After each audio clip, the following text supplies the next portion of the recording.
Bonjour à toutes, bonjour à tous, bienvenue à Next Épisode, votre podcast consacré aux séries télé, habituellement diffusé le mardi à 19h sur Séance Radio et partout, tout le temps sur Internet, à retrouver à la demande sur vos applications favorites, Apple Podcasts, SoundCloud ou Podcast Addict. Ici, on débriefe, souvent on analyse, éventuellement on s'écharpe, évidemment, mais tout ça avec un respect relatif pour le produit. Cette semaine, l'équipe de Next Épisode a fait le déplacement sur la Côte d'Azur à l'occasion de la première édition du festival Cannes Série. Tous les jours, à 13h et à 18h, on vous tiendra informé de l'avancée de cette compétition avec mes chroniqueurs de prestige. À mes côtés, Nora Boisouni. Le prestige, bonjour Romain. Oui. Et un petit nouveau, le Lady Gaga de la série télé, le chasseur d'infos le plus réactif de l'univers sériel, Jean-Maxime Reynaud. Je m'attendais pas à ça, mais merci. Alors on va essayer de vous serrer un maximum d'invités. Et ce midi, Next Épisode reçoit Florent Bernard, alias Flaubert, scénariste, réalisateur, acteur et surtout un des auteurs de la série Bloqué qui était diffusée hier soir hors compétition au festival.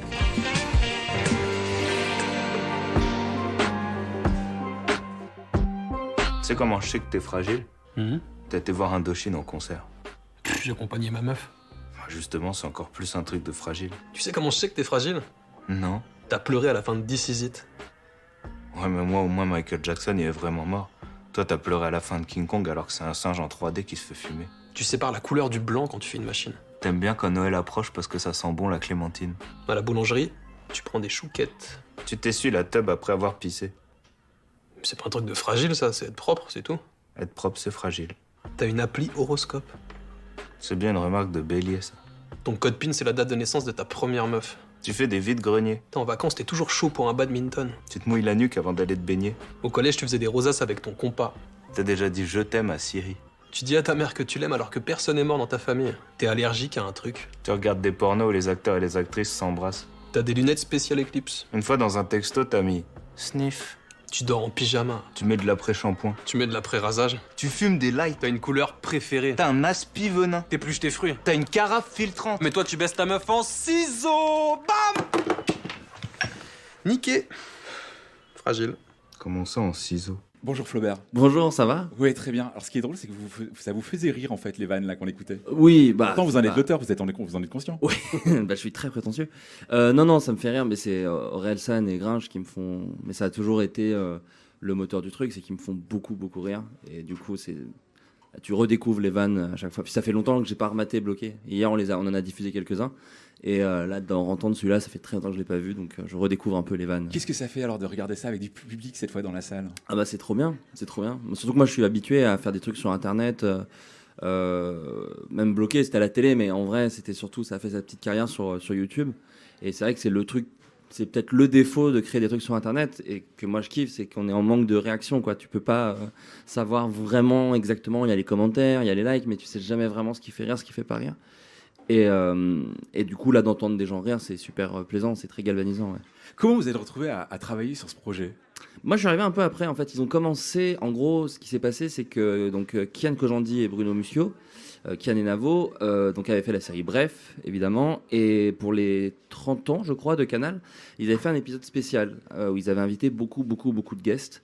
C'était un épisode, en fait, où les invités changeaient tout le temps, hein, selon le moment où tu allais sur l'URL du site. Enfin, c'était un truc vraiment bien foutu. Et parmi les invités, il y avait Orelsan et Gringe, les casseurs-flotteurs. Et ils improvisaient des conneries, machin et tout. Ça s'appelait Deux connards dans un abribus. Et je sais qu'Aurel avait une volonté de faire un truc un peu programme court. Et Kian se dit, mais putain, Aurel et Gringe dans un canapé qui disent de la merde, c'est un concept en fait. Malgré ce qu'on pourrait croire. C'est le concept le plus light de la série, enfin de la télé. Mais après, en fait, c'est ce que je pensais aussi. Après, je me suis rendu compte, mais en fait. C'est beaucoup. Non, c'est pas ça. Non. Mais que beaucoup de concepts de programme court sont light. Enfin, tu vois, tu regardes un gars, une fille, c'est une vie de couple. C'est très light. Et en fait, après, c'est la personnalité des acteurs. Et nous, on avait la chance d'avoir 2 comédiens avec une personnalité de ouf. Donc voilà, ils font ça. Ils font un pilote à Canal, machin. Il y a des retours, des trucs. Et au moment où Canal dit go, ils cherchent des auteurs. Et moi, je connaissais Bruno et Kian d'avant. Ils connaissaient mon travail sur Internet. Ils savaient que j'avais des sensibilités proches, non seulement des leurs, mais aussi de celles d'Orelsan ou de Gringe. Des trucs où on met des blagues, où on est des branleurs, on est un peu dépressif, mais en même temps on s'envoie des trucs dans la gueule et tout machin. Et donc du coup voilà, on est parti sur de l'écriture avec aussi Clément Cotentin, et on a fait ça pendant 130 épisodes, je crois. Donc, Comment ça se passe? On se cogne tout ce qui se fait en programme court à la télévision française depuis les 20 dernières années? Ou alors on se dit, tiens, non, en fait, on part bien en tête et on fait notre truc? Non, on fait notre truc en fait. C'est juste que, vu que le concept, comme tu disais, c'est vraiment juste deux gars, enfin c'est assez light, c'est deux gars dans un canapé. On a passé une grande partie de notre vie avec d'autres gars dans des canapés, et donc en fait voilà, de toute façon bloqué, c'est bref de comptoir, mais aujourd'hui quoi, c'est-à-dire que tu balances des phrases. Au début c'était ça, après c'est devenu un truc un peu plus où on mettait des dialogues, c'était plus des plans séquences. Il y a une évolution en fait dans la série, si tu regardes bien, dans ce qui nous excitait en écriture et eux en jeu. À savoir au début c'est vraiment des punchs, limite des tweets, sur un thème. Des punchlines, des punchlines Ouais, de rappeurs. c'est des punchs. Et avec le temps, c'est devenu des petites situations. Et puis les personnages se sont beaucoup plus créés dans nos têtes. C'est-à-dire qu'on s'est rendu compte qu'on aimait bien que Gringe soit un peu méchant, machiavélique, et en même temps profondément triste quand tu réfléchis bien. Et que Aurel soit un full débilos, turbo con. Et ça, on s'est dit que c'était vraiment, ça marchait bien. C'est les duos qu'on aime tous en comédie depuis des années en France. Tu vois, Bourvil de Finesse. Bah voilà, là, t'as Aurel et Gringe. C'est un débile et un mec qui vaut Bourvil et de Finesse. Non, mais tu vois, c'est le clown blanc et bozo, quoi. C'est ça, c'est que t'as Aurel qui sort des conneries plus grosses que lui et Gringe qui fait. Nora a une petite question. Ouais, moi j'ai envie de parler un peu on parlait de la tristesse. Pour moi, vous êtes un peu le PNL du programme court. En fait, il y a ce côté mélancolique et on s'envoie des vannes et on a un personnage chacun comme dans PNL. Moi, je me suis demandé pourquoi tant de tristesse, pourquoi tant d'introspection. En fait, dans Bref, on le voyait déjà, on le voit dans Bloqué que vous avez coécrit. On le voit aussi dans le Floodcast, votre podcast, où il y a plein de potes qui viennent et vous parlez beaucoup de jeunesse. Ouais. Et vous êtes plus si jeunes maintenant, on est tous vieux, on peut le dire. Ça commence en tout cas. Flaubert, vous avez quel âge? Voilà. Moi j'ai 26 ans. Ouais. Ça va, Vous êtes jeune. encore semi-jeune. Encore là, il y a la street cred PNL qui peut encore être là. Mais voilà, quand on arrive proche de la trentaine, on se pose plein de questions. Et je trouve qu'il y a vraiment ce motif de la nostalgie et en tout cas de l'introspection des années collège. Et est-ce que c'est vraiment une obsession? Est-ce que vous pensez que ça vous aide à vous débarrasser de vieux démons en les expliquant? C'est cathartique ou c'est vraiment juste que c'est kiffant d'écrire des choses là-dessus? Bah, en fait, c'est vrai que si je regarde un petit peu, c'est quand même, en tout cas moi dans mon travail, mais même Aurel, Gringe ou Kian et Navo, c'est quand même très très présent dans ce qu'on fait. Mais ça a jamais été réfléchi ou analysé. Maintenant, c'est les gens qui me disent, et je fais putain, vous avez raison en fait, machin. Mais du coup, j'essaie de pas trop l'analyser. Je me dis bon, apparemment, c'est le sujet qui me plaît en ce moment. Peut-être qu'il y aura un autre truc. Mais après, pour la tristesse présente dans la comédie, je pense que c'est un truc qui est pas du tout calculé avec. Et on partage ça un peu tous les auteurs de Bloqué, c'est-à-dire qu'il y avait un truc de. Ouais, des fois ça nous fait rire. En fait, le concept même de Bloqué est super triste. C'est des mecs qui vont pas sortir. Et même quand on réfléchissait à comment finir la série, ça a été de longs débats. On se demandait alors comment ils vont faire, est-ce que machin, est-ce que l'appart revient à quelqu'un d'autre, est-ce que machin et tout. Et en fait, on s'est dit que faire une boucle, en fait, le dernier épisode se conclut avec la première phrase du premier épisode, était le truc le plus logique à faire, parce qu'en fait ils vont pas s'en sortir quoi, et ils vont rester dans cet appart à pas sortir et à se plaindre de leur vie. Gringe par exemple, le dernier épisode parle de ça. C'est Gringe, il arrête pas de se plaindre de tout et Aurel il fait ouais mais on fait rien. Il fait ouais c'est vrai, bah vas-y je bois une bière. Donc voilà, c'est des trucs moi qui m'excitent beaucoup. C'est peut-être après une vision un peu pessimiste de la vie, mais moi je la trouve profondément triste et du coup j'en fais des blagues. Bah voilà, du coup j'essaie de mettre ça dans ce que je fais. Est-ce que c'est pas un peu frustrant de faire aussi peu d'épisodes finalement? Je sais pas. Ça aurait pu durer 12 saisons, quoi. Ouais, mais en fait, il y a quand même 130 épisodes. Ça, c'est le truc. C'est-à-dire que là, maintenant, aujourd'hui, quand je les mets, je me dis, ah putain, ça aurait été marrant d'en refaire d'autres et tout. Mais je me souviens que sur le moment, on n'a pas galéré, mais ça a quand même.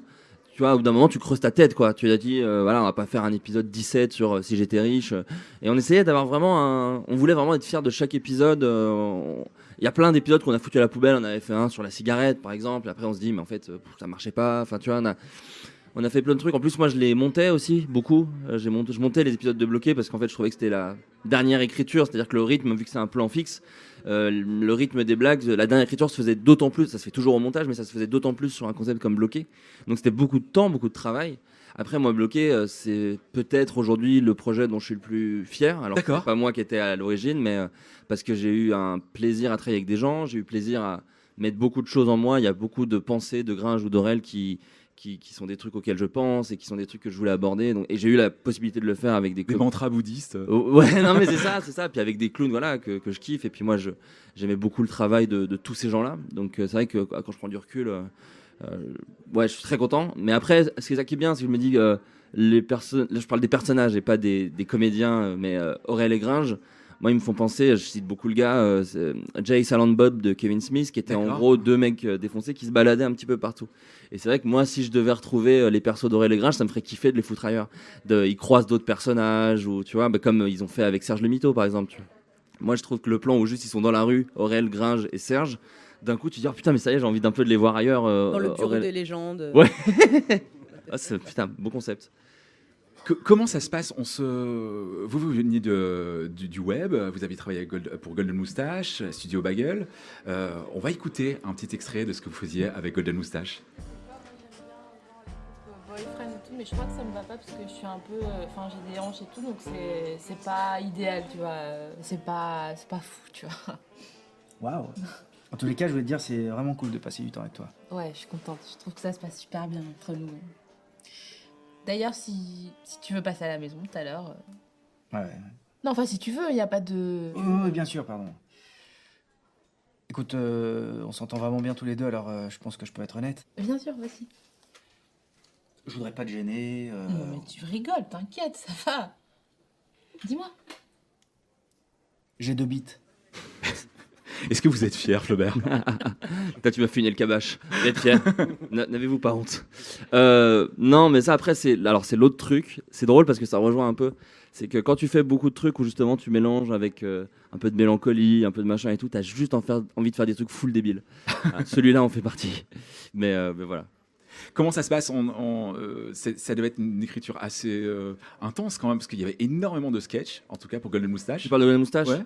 Ben oui et non en fait, parce que ça restait très artisanal. Tu vois, moi tous les sketchs que j'ai écrits, je les ai réalisés.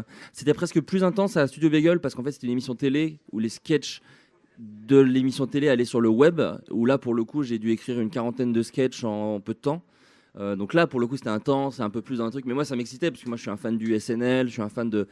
Tu sais, c'est des méthodes de travail qui, moi, me plaisaient. Mais Golden Moustache, c'était beaucoup plus artisanal. C'était beaucoup plus... On abordait chaque vidéo. Alors là, vous avez mis la plus débile que j'ai pu faire. Mais On a beaucoup cherché. Hein. Non, bah, c'est bien. Vous avez trouvé.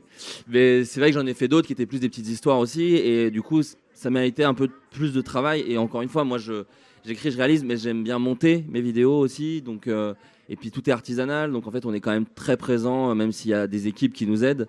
On est quand même très présent à chaque étape. Et donc du coup, et c'est ce qui fait que c'était chambé. Enfin, c'est ce qui fait que moi je regretterai jamais cette période du web, parce que ça m'a appris un peu tous les métiers, et c'était trop bien de l'idée à la sortie, au texte qu'on met dans les crédits pour les gens qui vont faire plus pour lire ce qu'il y a machin, d'accompagner la vidéo, le bébé jusqu'à la fin. C'était mortel.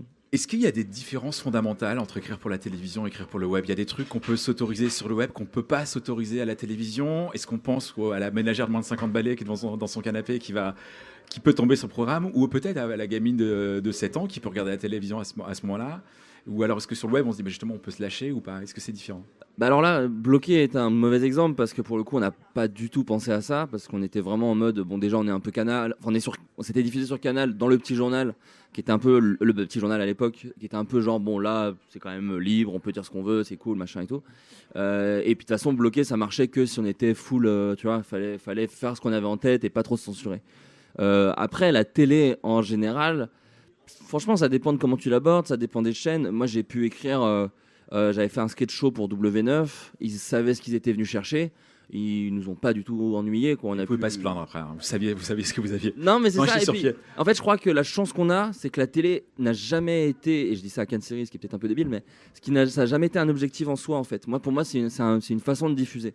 La télé c'est super parce qu'on a un budget un peu plus important, mais c'est une façon de diffuser. Donc moi si en fait une chaîne me dit voilà on aimerait faire ci, et tu le sens très vite en plus dans les réunions, on aimerait faire ci, par contre bon voilà peut-être ce genre de truc machin, et que c'est un truc que je veux faire, et c'est pas forcément du trash ou du, tu vois, mettre de la mélancolie dans une série qui se veut humoristique, ça peut être un frein, tu vois. Si tu fais un truc je sais pas, si tu fais un truc qui est tout le temps très très très rigolo et tu dis bah voilà cet épisode là j'aimerais qu'à la fin un des seconds rôles meure, bah la chaîne elle va dire bah non ça va déprimer les gens, tu Il vois. paraît que c'est pour ça que vous avez pris un peu vos distances avec Golden Moustache, Avec le côté... les Suricates, voilà. avec le sketch Syndrome Post-Rupture qui a marqué un peu la divergence. La scission. La scission, le split, Ouais. la divergence créative, puisque vous alliez vers une écriture de l'intime, qui était avec cette mélancolie qui venait, puis très personnelle, et apparemment, c'était pas ce vers quoi les autres voulaient s'engager. Ouais, en tout cas pas comme ça. C'est ça en fait. C'est pas genre sur les 4 vous voulez continuer à faire du gros gag et moi je voulais être deep, profond, machin. Non. Des gens comme Raphaël Descraques font aussi ce genre de choses. C'était plus un truc de la façon de le faire. C'est ce que j'ai déjà dit dans un podcast, c'est que on avait tous envie de faire la même chose, mais pas vraiment de la même façon. Tu vois. Moi par exemple, j'adore la grossièreté et je trouve que c'est. Non mais tu vois la grossièreté, je trouve que c'est un espèce de truc pudique pour dire des trucs tristes. C'est-à-dire que j'ai beaucoup de mal à me confier ou à parler de choses qui me touchent, la nostalgie, se faire larguer, les problèmes avec les parents, sans mettre un truc un peu autour qui dit allez, vas-y, on est un peu grossier, on est un peu voilà, parce que sinon j'ai l'impression de me foutre à poil et je suis pas bien quoi. Donc c'est ce genre de choses qui sont importantes pour moi. Donc Pas à l'aise avec le naturisme. c'est ça. Il faut mettre un peu de gros mots, il faut mettre des blagues, il faut mettre voilà. Sinon je trouve ça pas intéressant et je me dis juste bon bah là t'as voulu me parler de tes problèmes. Divertis-moi quoi, ça reste du divertissement et donc voilà c'est important. En fait, Jean-Maxime. pardon, c'est juste pour finir, c'est un peu de la branlette habillée du coup, parce qu'on disait que c'était des branleurs sur un canapé. Alors, attends. Ils se branlent habillés derrière un paravent quoi. J'essaie de réfléchir à l'analogie. Je vais dire oui dans le doute. On va dire oui, branlette. Allez, disons que c'est ça. Jean-Maxime, Ouais. une question. Pour revenir sur les chaînes de télé, tu as bossé pour TF1 aussi, Oui, presque adulte, oui. avec des youtubeurs, c'était Norman, Oui. Cyprien. Tu peux nous raconter cette expérience qui devait être assez différente quand même? Alors qui était très différente. En fait, presque adulte, en gros, c'est c'est Cyprien et Norman qui veulent faire un programme court sur un peu leur vie en dehors des vidéos. TF1 est évidemment méga chaud parce que c'est des gens qui drainent énormément d'abonnés sur YouTube et se disent bon voilà on va tenter le passage. On est un peu dans un moment charnière où tu as le cinéma, la télé, machin, ils veulent tester, pas vraiment, ils sont entre les deux. C'était très différent mais c'était bizarrement pas différent pour les raisons que les gens pourraient croire. C'est-à-dire que par exemple TF1 n'a pas du tout été chiant. Tu vois, j'aurais adoré te dire mais la télé nous censure, mais en vrai franchement ils ont pas Autant de été... liberté que sur le web ou chez ou à En fait, Canal. c'est juste que c'était pas du tout la même façon de raconter. Moi, j'ai écrit pour Norman et Cyprien. J'écris pas pareil que pour Aurel et Gringe. C'est-à-dire que Aurel, Gringe, Kian et Navo sont évidemment très très proches de ma sensibilité. Et Cyprien et Norman, j'ai mis un peu de ma sensibilité dans leur moule qui est différent. C'est aussi, je pense, le talent d'un auteur, c'est de réussir à écrire pour des gens qui ont des univers différents, presque adultes et beaucoup plus grand public. Et on peut moins parler de branlette et du fait d'avoir pleuré à la fin de King Kong. Donc voilà, c'était autre chose. C'est presque adulte. Ouais, non, TF1 a vraiment pas été chiant. C'est-à-dire que les premiers montages, par exemple, moi, en tant que scénariste, me plaisaient pas. Et j'ai dit, bah, faut les remonter. J'aimerais bien remonter le truc avec le réal et tout. Et en vrai, en télé, les gens disent, bah non, en fait, il faut que ce soit validé de 4 semaines avant. On change pas les choses comme ça, machin. Et franchement, TF1 n'a pas été relou. Ils ont fait ouais, allez-y, faites-le. Et en plus, voilà, donc c'est des trucs qui sont un peu surprenants. Le public ne se rend pas forcément compte, mais c'est un truc où moi j'ai été surpris qu'ils disent oui, quoi. On a un épisode de Presque Adulte, un que j'ai écrit parce que je les ai pas tous faits. Moi, j'ai écrit que quelques épisodes dessus. Un épisode que j'ai écrit où en gros Norman enterre son oncle. Et en fait, Nathalie, non, c'est Cyprien, pardon, qui enterre son oncle. Et Nathalie est jamais allée à un enterrement. Et voilà, et donc du coup, pour elle, c'est un peu Disneyland. Elle prend des photos, elle veut savoir ce qui se passe, machin. Et c'est un truc sur le fait qu'il enterre un gars qu'il connaissait pas. Donc c'est fait, encore une fois, dans le moule d'un programme court sur TF1 avec Norman, Cyprien et Natou. Donc forcément, c'est plus gentil que ce que j'aurais fait moi. Mais on parle quand même d'un gars qui enterre son oncle et qui ne le connaissait pas. Et c'était des trucs que je trouve ça cool. Un samedi avant The Voice, l'été, que TF1 nous ait pas dit, bah non, rajoutez plutôt un problème avec les voisins qui font du bruit parce qu'il y a la fête et que voilà. On vient de voir la tête d'Orelsan passer à l'instant en fait. Ah, Ouais, attends, je connais le Rhodes. gars, là. Il y a Bruno juste derrière toi. Là, on est entouré de stars. ouais, tout le monde, Calme. ils scrutent les conneries que je dis. Moi, j'avais une question sur. On parle de cet univers-là, qui est un univers qui est quand même très masculin. Je sais que la question a été posée hier soir. C'est vrai. Vous écrivez pour des garçons, alors à part pour Natou, pour des garçons, pour des hommes. Est-ce que c'est parce que vous écrivez que sur ce que vous connaissez, on va y arriver, ou est-ce que c'est une flip d'écrire sur des femmes en pensant pas avoir le bon ton, pas savoir de quoi on parle? Je sais pas, en fait, je pense qu'il y a une évolution là-dedans. Je pense aussi que la société évolue et qu'on évolue avec. Des questions que je me posais aujourd'hui ne sont pas les questions que je me posais il y a 5 ans. Je trouve qu'au final, bizarrement, la période où on bossait le moins avec les femmes, c'est quand j'étais dans Suricat. Parce qu'en fait, dans Suricat, c'est quand même beaucoup. Parti un peu. Ouais. Ouais, et puis c'est beaucoup des problèmes de mecs de 20 ans, donc ils ont des problèmes avec les meufs, et puis les meufs ont fait des blagues sur le fait de les sauter, machin et tout. Donc au final, la période la plus, pas très cool à ce niveau-là, c'était Suricat. Alors que personne nous l'a dit, pour le coup. Tu vois, donc c'est pour te prouver que la société évolue. À l'époque, personne nous a dit, bah les gars, elles sont où les meufs? C'était assez, personne se posait la question. Même pas les quoi. meufs. Non, vraiment, même Ouais. pas les meufs. C'était très, très étrange. Mais parce que même elle évolue, tu vois, elle se dit mais en fait c'est vrai, putain merde. Et Moi, je donc me le du dis coup, tous les jours. voilà, c'est ça, genre bordel en fait. Mais Je c'est pas suis du où tout- On est où mais c'est pas du tout normal.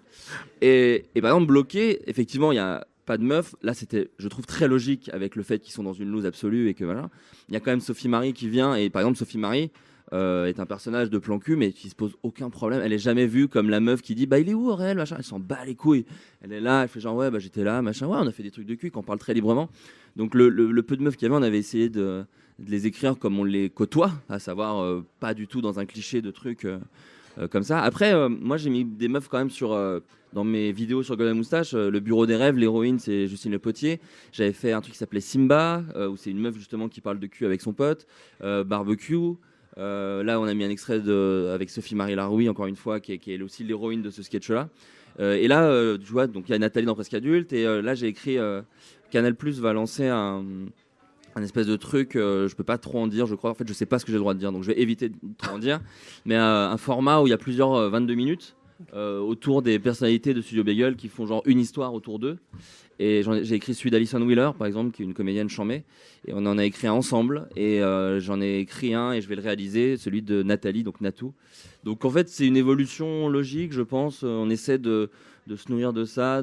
C'est selon les histoires, en fait. Après, je me vois pas, moi, en tant que mec, commencer à écrire sur des problèmes que peuvent vivre les femmes parce que c'est un truc que je connais pas et je l'écrirais mal. Mais par exemple, Alison, quand elle est venue me voir avec son concept, qui est un truc très féminin, sans vouloir trop en dire, mais qui sont des problématiques de meufs qui tombent enceintes et de trucs comme ça. Moi, je l'ai accompagnée, mais c'était elle qui avait les idées. Et moi, je lui ai juste dit, bah voilà, ça c'est marrant si on fait comme ça, si on fait comme ça. Mais du coup, il paraît que tu as une passion comédie romantique. Un peu. On nous a dit ça. Putain, j'ai dit tu. Non, on vous voit les gens. Ah non, non, à mais l'antenne, on vous alors voit là, les vraiment, gens. les gars, Vous, allez-y, Flaubert, vous avez une passion comédie romantique. Et on parlait aussi de Master of None. Il paraît que ça vous fait kiffer. Et peut-être Love. Ouais, Love, c'est cool. Ce C'est cool. genre J'aime de bien. comédie, dramédie. Ouais. Mais du coup, est-ce que vous avez envie d'écrire une comédie romantique ou un truc un peu dans ce genre? Et du coup, il faudra que vous écriviez, si c'est un couple hétéro, le rôle de la femme. Est-ce que Non, c'est un mais peu en plus, flippant écrire le rôle de la femme me fait pas peur en soi, vraiment, hein, c'est pas ça, c'est juste, ça dépend des problématiques, et de toute façon, j'aurai forcément toujours un point de vue de garçon, parce que c'est ce que je suis, mais non, moi, en plus, c'est ça qui est bien, c'est qu'il y a un peu un boulevard, quoi. C'est là que quand j'ai commencé à me dire, vas-y, je fous des meufs, c'était trop bien, parce que Justine Le Potier, je lui ai fait dire des trucs horribles, parce que c'est vraiment marrant, une meuf. Justine Le Potier, par exemple, est une comédienne qui peut dire des trucs horribles, et en fait, c'est trop marrant, et c'est vraiment, parce que c'est une bonne comédienne, c'est quelqu'un qui joue très bien. Et en fait, ça avait rajouté ce truc un peu de ah ouais, ça se fait pas trop. Enfin, c'est pas ça se fait pas trop, genre les gens se l'interdisent, mais c'est juste que les gens le font pas. Et du coup, voilà, moi je suis fan de Sarah Silverman, d'Amy Schumer, Amy Poehler, Tina Fey. Ces meufs-là, elles sont non seulement très talentueuses, mais en plus elles avaient un espèce de boulevard devant elles, ce qui fait qu'elles étaient charmées. Parks and Rec, on n'avait jamais vu Parks and Recreation, on n'avait jamais vu une nana se foutre autant dans la merde dans une série, être juste vraiment un clown, une espèce de Will Ferrell au féminin. Et ces trucs-là sont super excitants. Donc en fait, c'est aussi trop bien quand t'es scénariste ou les réalisateurs, c'est que du coup, t'as un peu un boulevard devant toi pour ça, quoi. On parlait tout à l'heure un petit peu de Bureau des rêves. Je propose d'écouter un petit extrait. D'accord. Quelqu'un a une idée là? Ouais, j'ai. Il pourrait se marier, ok, avec une meuf, une bonne meuf, genre Ariane Massenet, mais dans un kebab, pas dans le sandwich, hein, dans le restaurant. Et à ce moment-là, entrerait par la fenêtre des poulets. Je t'arrête tout de suite, ça veut rien dire, merci, c'est bon, stop. Ça veut rien dire, on s'en fout. L'autre, quand il va se réveiller demain, il interprétera ce qu'il pourra, et puis voilà, comme d'hab. Et pourquoi pas un rêve de cul?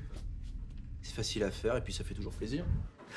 Là, on est dans la tête d'un personnage assez taciturne dans le Bureau des rêves. Et là, on est une espèce d'équipe de scénaristes qui brainstorm pour lui créer des rêves. Pour lui écrire des rêves, ouais. Ça va, vous dormez bien la nuit? À l'époque, c'était l'enfer.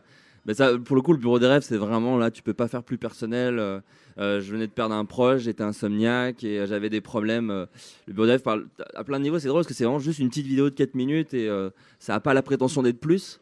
Mais c'est vrai que si je me mets par rapport à ça, ça parle de plein de choses qui me touchaient à l'époque, délibérées, et d'autres choses pas du tout délibérées. Par exemple, ça parle de quelqu'un, le personnage de Justine Le Potier, qui veut écrire des trucs dark, et le reste de l'équipe dit non mais ça va, c'est bon, on a compris. Et en fait, et vraiment je m'en suis pas rendu compte sur le moment, je le promets, c'était aussi un peu ce que je vivais dans Suricat. Et c'est un truc que je me suis pas rendu compte, c'est le directeur d'écriture de l'époque, Vladimir Rodionov, qui avait mis le doigt dessus. J'ai fait ah merde, mais t'as raison. Et donc du coup, c'est pour ça que c'est trop bien comme métier scénariste, c'est que vraiment tu fais ta propre psychanalyse en même temps que trouver des idées, et tu touches de l'argent pour ça, ce qui est quand même vraiment le bon côté par rapport à aller chez le psy. Et qui est l'inverse en fait. Voilà, c'est total, ça, bien, vraiment. Donc voilà, non, c'était super cool à faire ça. Est-ce que c'est pas le parcours classique du mec qui commence par écrire des blagues et puis qui finalement commence à aller vers des choses un peu plus intimes, un peu plus dark, un peu plus poétiques aussi? Bah je sais pas, parce que justement en fait on est allé très très vite dans l'intime en fait dans Suricat, c'est-à-dire que vraiment très très vite on a mis nos trucs qui nous faisaient peur et tout, parce que justement pareil, on parlait de boulevard, c'est que des fois les trucs qui se font pas te laissent beaucoup de place. Et par exemple, à cette époque-là, Internet, YouTube, il y avait un vrai truc de tout le monde faisait que de la blague, que de la blague, que de la blague, que de la blague. Fallait être drôle, fallait un rire toutes les 3 secondes. C'était très rythmé, c'était du jump cut, c'était machin. Et du coup, on se fait venez, on se pose, on fait des trucs, on fait des petites histoires. Et puis si c'est pas toujours drôle, on s'en fout, on teste et machin. Et du coup, en fait, presque l'inverse, c'est des fois dans Bloqué, c'était ça. Quand on commençait à écrire 1 ou 2 épisodes où on caresse du doigt la dépression, la solitude, hop, on faisait un épisode vraiment full débile pour, tu vois, pour aussi... c'est lâcher la pression un peu, quoi. Non, mais lâcher la pression, et parce qu'on aime ça, vraiment, je veux pas du tout mettre sur un piédestal, faire de l'intime, et faire, ouais, puis on fait des trucs débiles aussi. Moi, je trouve que des fois, écrire un truc débile, moi j'ai beaucoup plus de... Je pourrais jamais faire de ma vie ce que fait par exemple un Will Ferrell, qui arrive à tenir une comédie d'1 h 30 avec que des blagues, que des blagues, que des blagues, que des blagues. Et c'est pour ça que par exemple, là, on est dans une émission de série télé, c'est très, très, très, très rare les séries où c'est que des blagues, que des blagues, que des blagues, parce qu'au bout d'un moment, tu peux plus tenir le rythme, c'est beaucoup trop dur. Tu as besoin que les gens s'attachent à des personnages, soient attristés par eux, se sentent concernés par eux. Ah oui, Et finalement, dans la comédie, il y a toujours un petit fond dramatique. en tout cas en série, mais au cinéma, pas forcément. Tu vois, les Hot Shots, les Scary Movie, les Will Ferrell, ça dit des choses intelligentes sur la société. Les Will Ferrell sont des pamphlets, mais t'as que des blagues, que des blagues, que des blagues. Et ça, je trouve que c'est d'une difficulté. Je me sentirais incapable de faire un truc pareil, par exemple. Il paraît que vous êtes fan de Xavier Dolan. Ah, j'adore Xavier Dolan. Ah, racontez-nous. Et un il peu. est là. Putain, waouh. Qu'est-ce que vous aimez dans le cinéma de Xavier Dolan?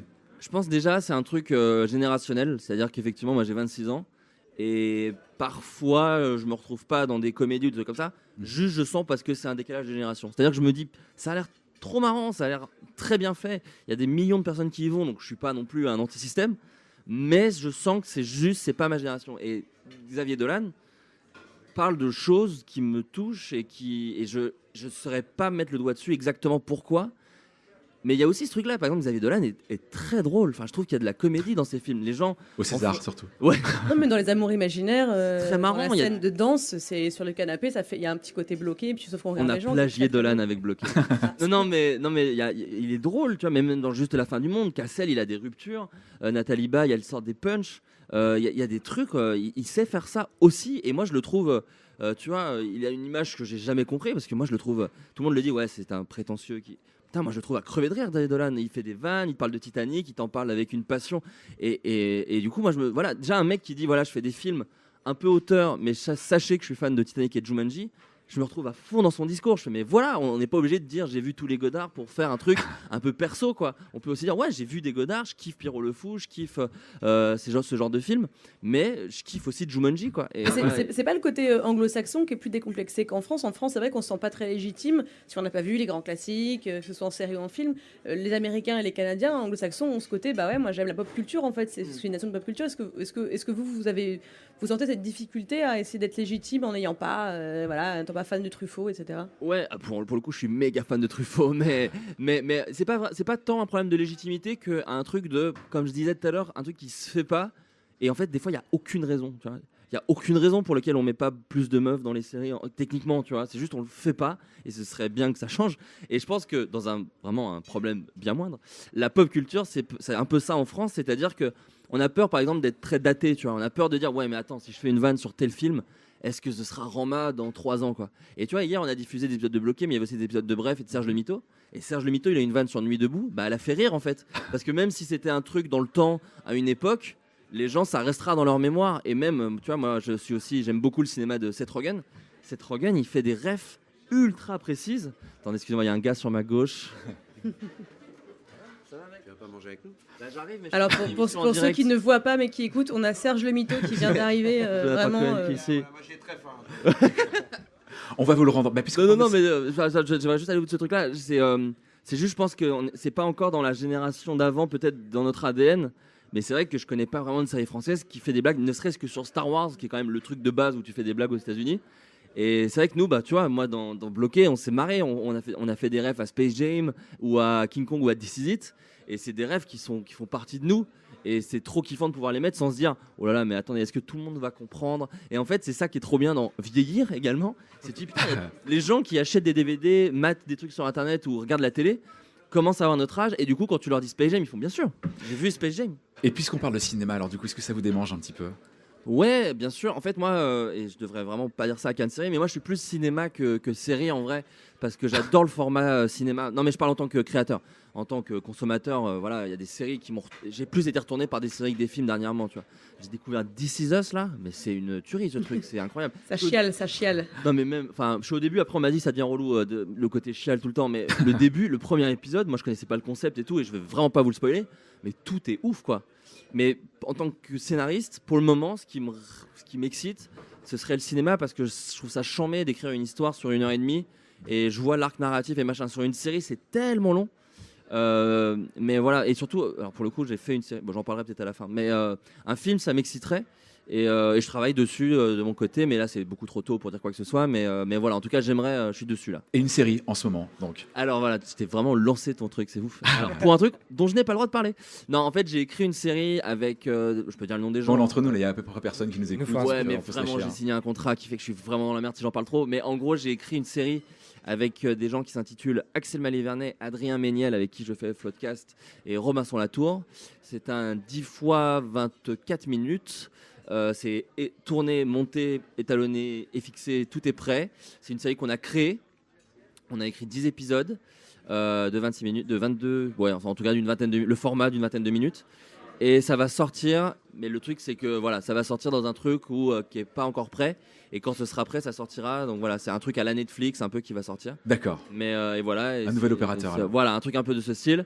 Et voilà, et c'est un truc très qui se veut très sitcom, qui est pas voilà, qui est pas un truc sur la dépression machin, qui se veut vraiment plus gaguesque dans la lignée de trucs comme par exemple 30 Rock ou Kimmy Schmidt, voilà, des trucs. Et pour le coup, voilà, des trucs qui n'existent quasiment pas en France, ouais, clairement, on n'a jamais vu des choses équivalentes, quoi. Bah non, parce que déjà, vous avez peut-être vous invité des diffuseurs ou des producteurs qui vous expliqueront que ce format-là de 22 minutes et tout n'existe pas en France, ouais. Parce que en France, ça peut exister, mais il faut en faire beaucoup, parce qu'en France, on diffuse par 3-4 à la suite. Voilà, c'est ça, à 20h50. Aux États-Unis, ils sont pas du tout dans ce truc-là parce qu'en fait, ils en diffusent. Ils ont tellement de séries lancées de 22 minutes et tellement de pubs. Bah oui, c'est les pubs qui entrecoupent. Ah, bien sûr. 22 finit en 52, quoi. Voilà, c'est ça, mais vraiment. Et surtout, ils te font des soirées spéciales, genre la Fox, le soir, t'as un Simpson, un Griffin, un American Dad, et voilà. Et donc, du coup, t'as une énorme soirée de 12 séries. En France, on n'a pas le moyen de créer énormément de séries comme ça, et on sait pas si ça intéresse vraiment. Et c'est vrai que depuis H, on n'a pas vraiment de 22 minutes. Qui est Canal qui faisait ça juste avant le film le samedi. On vous met un petit 22 minutes, quoi. Mais sinon, ça n'existe pas, tu vois. Donc voilà, nous, on l'a fait sur un nouveau diffuseur. On espère que ça va plaire aux gens. Et effectivement, il y avait cette liberté totale de se dire, bah, du coup, il y a tout à faire. Et voilà. Et moi, je suis méga fan du travail de Tina Fey. Je trouve que c'est une des plus grandes head writers aujourd'hui. Et voilà, on est dans ce truc-là aussi de mettre de la ref un peu précise. Et on est trop content qu'elle la fasse parce que justement, elle fait pas des blagues sur Star Wars, mais elle fait des blagues sur Robert Durst. Enfin, tu vois, des trucs vraiment très précis. Et bah, nous, on a voulu faire ça à la française quand même parce qu'on se réclame pas forcément des Américains avec nos refs à nous. Mais voilà, j'espère que ça. Un petit community-like. Ouais, après Community, c'est un peu tristoun quand même, c'est très profond. Après, effectivement, on a des trucs très. On a un des personnages où notre inspiration était Steve Carell dans Anchorman. Donc un mec vraiment mais débile de l'espace, c'est-à-dire que c'est même pas c'est pire qu'Aurel dans carrément dans lunaire, Bloqué. Ouais, où tu te dis mais en fait, il est vraiment chelou. Et on a pu aller très loin dans des vannes comme ça. Et voilà, j'espère que ça plaira aux gens. Je serais ravi d'en reparler chez vous, mais quand ça sortira, on attend que ça sorte là. Merci beaucoup, Flaubert. Merci on va vous laisser déjeuner avec Serge Lemiteau et Orelsan qui doivent bien avoir la dalle là du coup. Oui. Merci Nora. Ils ont commencé sans moi. Merci beaucoup. Merci Jean-Maxime. Serge Lemiteau n'a jamais faim. Je crois que il mange jamais. À ce soir 18h. Merci encore. Merci encore. Merci beaucoup.